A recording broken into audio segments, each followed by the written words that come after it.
is bridging continents, connecting investors worldwide with Africa energy potential, to me, is not fundamentally different from the themes of most Africa energy conferences and summits in the last 3/4 of a century that Africa has been producing energy for the world, but not for its own people. And it doesn't matter whether the conferences are organized in Africa or in Europe or in America, the mindset is the same. It's a mindset that perpetuates a stereotype that Africans are incapable of charting their own course, of making progress, or of exploiting their abundant natural resources without depending on others. In short, it's a mindset that sees Africa, and by implication Africans, as inferior beings because they have come to accept that others shall lead financially, technologically, militarily, and they are content to become followers. We have been made to believe the lie that Africa is too poor to finance energy projects, that it's incapable of developing and mastering the technology of the industry, and so must always look up to others to develop the technologies and get the owners of those technologies to benevolently transfer those technologies to us. That African people are too poor to buy energy, and so they have to produce their God-endowed energy for others, and they remain without energy. How else, ladies and gentlemen, does one explain the paradox of a continent with the largest proportion of the world's population, nearly 1 billion people, living without access to modern energy for cooking and other domestic use, with some 600 million of its population not having access to electricity, yet we export 75% of the oil that we produce and 45% of the gas that we produce.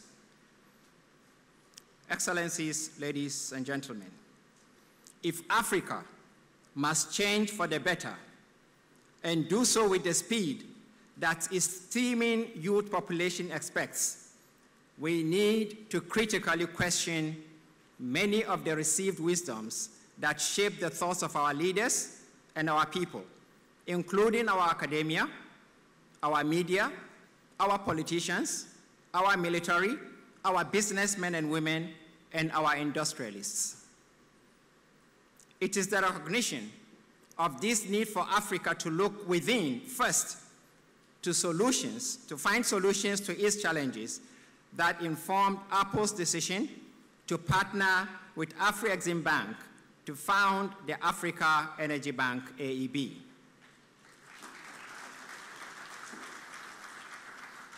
Let me use this opportunity to recognize the critical role played in this effort by His Excellency Gabriel Mbagalima, who is here with us.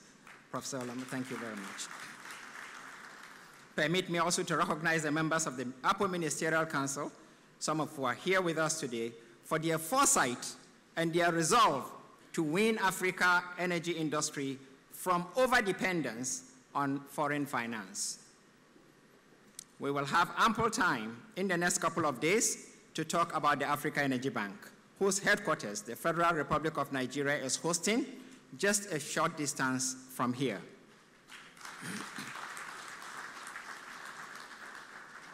Lest I'm misunderstood, we are not against foreign finance, foreign technology, or foreign markets.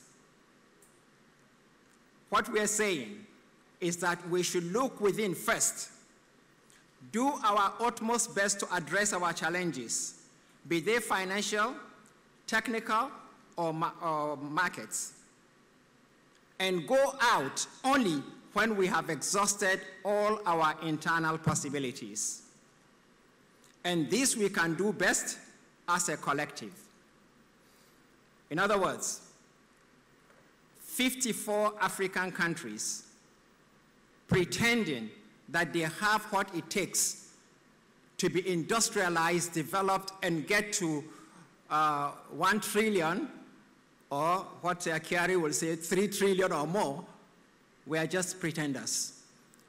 The only way we can do this is to collaborate, pool resources together, and then we'll get there.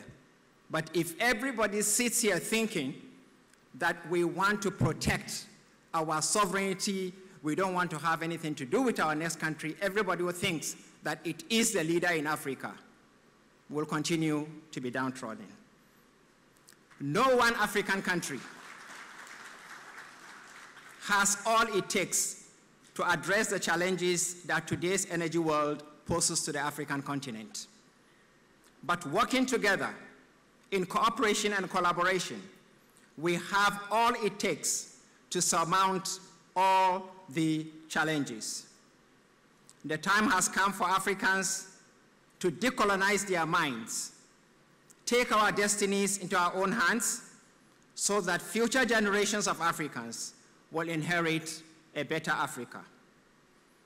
Distinguished ladies and gentlemen, let me, like Abdulrazak Issa, my brother, say that this is also my last address as President, as Secretary General of APPO. I will be finishing my second term this year, and I want to use this opportunity to express my deep appreciation to the government and good people of the Federal Republic of Nigeria and all APPO member countries for the support I got during my tenure. In particular, I want to thank my former employer, Malam Kolokele Kiari, for his support, especially when I came up with the idea of the Africa Energy Bank. Many people thought I was crazy. Come on, Africa, you're too poor. We had a conversation. He said, look, I believe in this. Nigeria will drive it. And it happened.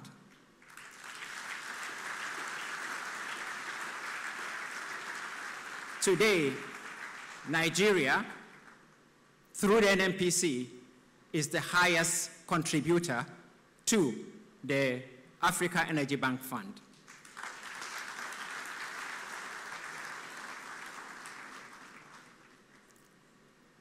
I want to thank you very much, and I sincerely hope that together we will be able to move Africa into